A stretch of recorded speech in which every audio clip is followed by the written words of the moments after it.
E hoje nós recebemos aqui no estúdio o médico neurologista, Dr. Marcos Lima. Bom dia, Dr. Marcos. Seja muito bem-vindo novamente aqui aos estúdios da TV Tropical. Bom dia, eu que agradeço o convite. Vamos lá, vamos falar sobre AVC, acidente vascular cerebral, que está entre as principais causas de morte e também incapacidade permanente. Entre os grupos mais vulneráveis estão aí as mulheres. Isso. Na verdade, é uma condição que afeta mais os homens, mas as mulheres, quando são afetadas, elas têm situações mais graves do que os homens, né? Essa é a questão epidemiológica da diferenciação entre homem e mulher, né? O que provoca o AVC? Bom, existe uma série de fatores de risco, né? Existem aqueles fatores de risco chamados não modificáveis, né? Que aí está a idade, os fatores genéticos, a questão da prevalência, maior incidência nos homens. E existem aqueles que são modificáveis, são fatores de risco que, se controlados, a gente consegue evitar. Então, as causas principais são esses fatores de risco, né, seja modificáveis ou não modificáveis.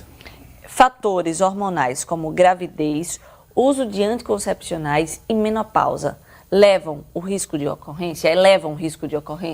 Sim, são condições que na mulher podem acentuar um pouco o risco de eventos de acidente vascular cerebral. São, digamos, fatores de risco mais específicos, né, relacionados à parte hormonal da mulher.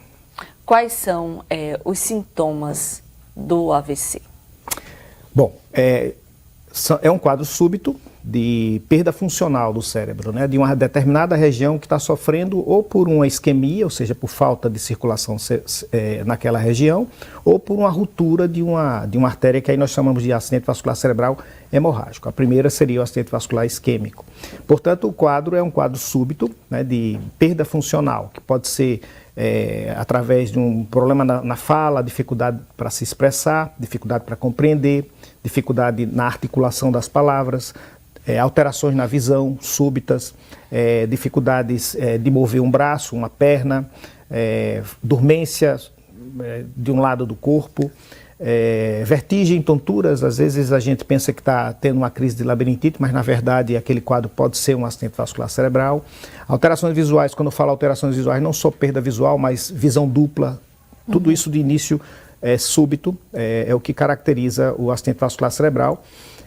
E outras condições menos comuns, mas basicamente seria essa dificuldade na fala, a perda de força, alteração de sensibilidade, desequilíbrio, alterações visuais são as causas, são as formas mais frequentes de apresentação dos acidentes vasculares cerebrais. O isquêmico, ele é não menos grave, mas ele é mais leve se a gente comparar com o hemorrágico, ou não? Não é o fato de ser isquêmico ou hemorrágico que define a gravidade. Na verdade, você pode ter uma pequena lesão isquêmica, que ela está localizada numa área muito importante e dá um quadro extremamente grave, né? Assim como você pode ter hemorragias pequenas que dão quadros menos graves. Então, a princípio, está muito mais na dependência da área afetada, né, do território vascular afetado, do que se é hemorrágico ou isquêmico para a gravidade. Claro que os AVCs hemorrágicos, eles têm uma maior gravidade, porque dependendo do volume de sangue, né, que ocupa aquele espaço, você tem uma série de repercussões que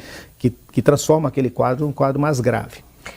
Entre os sintomas, o senhor citou alguns, e é algo que me deixa muito preocupada quando eu estou, por exemplo, com uma dor de cabeça muito forte. Dor de cabeça forte é aquela enxaqueca de 3, 4 dias que nós, mulheres, geralmente temos, né, principalmente antes do período menstrual, quando você acaba não dormindo direito, né, diante da nossa jornada. Então, eu acabo ficando com receio e, dependendo, vou para o pronto-socorro mesmo, né, com medo de ter um AVC. A dor de cabeça forte, a enxaqueca, está associada ao AVC ou não? A cefaleia é um outro sintoma que a gente deve considerar como uma forma de apresentação do acidente vascular cerebral. A enxaqueca tem raramente associação ao acidente vascular cerebral. Não é comum, é muito raro acontecer o paciente é enxaquecoso ou durante uma crise enxaquecosa apresentar um quadro vascular cerebral.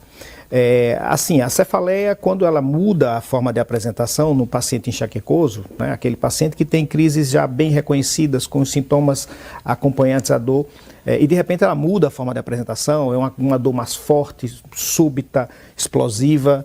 aí sim você precisa se preocupar. Agora, se é sempre aquela mesma dor, né, com a mesma característica, começa pequena intensidade, vai aumentando progressivamente e se acompanha dos mesmos sintomas de sempre, provavelmente é uma nova crise de enxaqueca e não se trata de um AVC. Agora, uma dor explosiva, forte intensidade e acompanhada de outros sinais e sintomas, ou seja, o paciente também refere alterações que eu falei antes, focais, né, alterações que a gente chama relacionadas com a área afetada, isso acaba se configurando um AVC também. O AVC pode sim ser acompanhado, além desses sinais focais, de uma cefaleia, de uma forte dor de cabeça. Prevenção. Prevenção, eu acho que o mais importante, chegamos no ponto importantíssimo que é a prevenção. Como eu falei antes, né, os fatores modificáveis, nós temos aí a maior parte dos fatores de risco para AVC são modificáveis, né? Então, identificar esses fatores e tratá-los, cuidar deles. Hipertensão, diabetes, dislipidemia, doenças cardíacas, principalmente aquelas que provocam arritmias, distúrbios respiratórios durante o sono, obesidade, sedentarismo, né? Tabagismo, ingesta excessiva de álcool. Então, são fatores de risco que são modificáveis, depende muito da nossa mudança de estilo de vida. Ok, então, Dr. Marcos Lima, neurologista, muito obrigada pela sua participação hoje aqui com a gente. Eu que agradeço, muito obrigado.